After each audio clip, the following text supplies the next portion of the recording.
আমি বাথরুমে পড়ে গিয়ে মাথায় সামান্য ব্যথা পেয়েছি, খানিকটা রক্তকরণও হয়েছে। ড্রেসিং করাতে বাসার কাছে ফার্মেসিতে এসেছি। এসে দেখি ফার্মেসির কাশফুল কর্নারে এলাকার একজন আঙ্কেল বসে আছেন।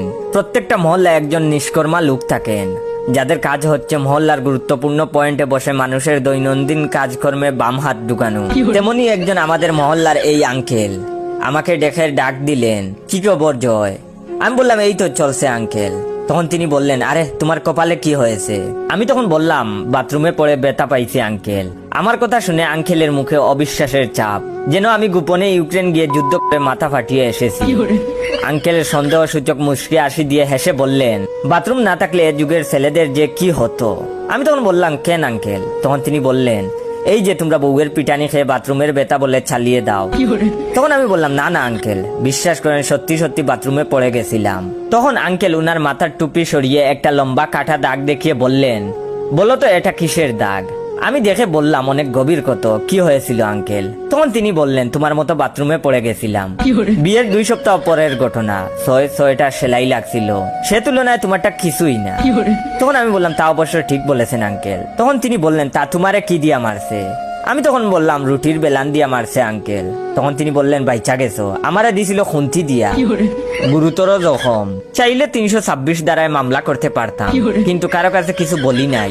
বন্ধু বান্ধব জিগাইলে কইতাম বাথরুমে পড়ে ব্যথা পাইছি। আমি তখন বললাম, থাক আঙ্কেল, বাদ দেন। তখন তিনি বললেন, চলো তোমার চিকিৎসার ব্যবস্থা করি। আমি তখন বললাম, জি আঙ্কেল চলেন। তারপরে আমরা ফার্মেসির ভিতরে ঢুকলাম। ফার্মেসির ভিতরে আমার পরিচিত এক আঙ্কেলের চেম্বার। আঙ্কেল সাধারণত বিকাল 5টায় চেম্বার ওপেন করেন। আজ তিনি 4টার সময় চলে এসেছেন। চেম্বারে রুগীর ভিড়ভাট্টা নাই, শুধু একজন মধ্যবয়স্ক লোক কপালে হাত দিয়ে বিরস বদনে বসে আছে।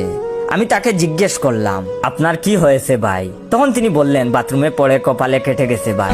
আমি তখন বললাম, আহারে, আপনিও বাথরুমের পেশেন্ট? আসসালামু আলাইকুম রহমতুল্লাহ। ভিডিওটা শেষ করার আগে আপনাদের কাছ থেকে একটু সময় নিয়ে নিচ্ছি, আপনারা দয়া করে ভাইয়ের রিয়েল পেজ ইওর জয়কে ফলো দিয়ে রাখবেন। এন্ড রিয়েল পেজ থেকে ভিডিওটা দেখতে পেলে সবাই বেশি বেশি করে শেয়ার করে দিয়ে দিবেন, যাতে করে আপনার শেয়ারে অন্যরা ভাইয়ের রিয়েল পেজটা পায়। তখন তিনি বললেন, বাথরুমে পড়ে কপালে কেটে গেছে ভাই। আমি তখন বললাম, আহারে, আপনিও বাথরুমের পেশেন্ট? তখন তিনি বললেন, জি ভাই, আপনার কি হয়েছে? তখন আমি বললাম, আমিও বাথরুমে পড়ে গেছিলাম। তখন তিনি বললেন, ইসরে, কিসের উপরে পড়েছিলেন? আমি তখন বললাম, রুটির বেলানের উপর। তখন তিনি বললেন, খুব ডেঞ্জারাস। আমি তখন বললাম, ভাই, আপনি কিসের উপর পড়েছিলেন? তখন তিনি বললেন, ডাল গুটনির উপর। তার কিছুক্ষণ পর আঙ্কেলের চেম্বারের সুন্দরী অ্যাসিস্ট্যান্ট নরমাতে আমার মাথায় ব্যান্ডেজ বেঁধে দিচ্ছে। পাশেই ডক্টর আঙ্কেল বিষণ্ণ মনে বসে আছেন। আঙ্কেলের কপালে লালচে কালো দাগ। আমি বিনীতভাবে আঙ্কেলকে বললাম, আঙ্কেল, আপনার কপালে কি হয়েছে? তখন তিনি বললেন, আর বলো না,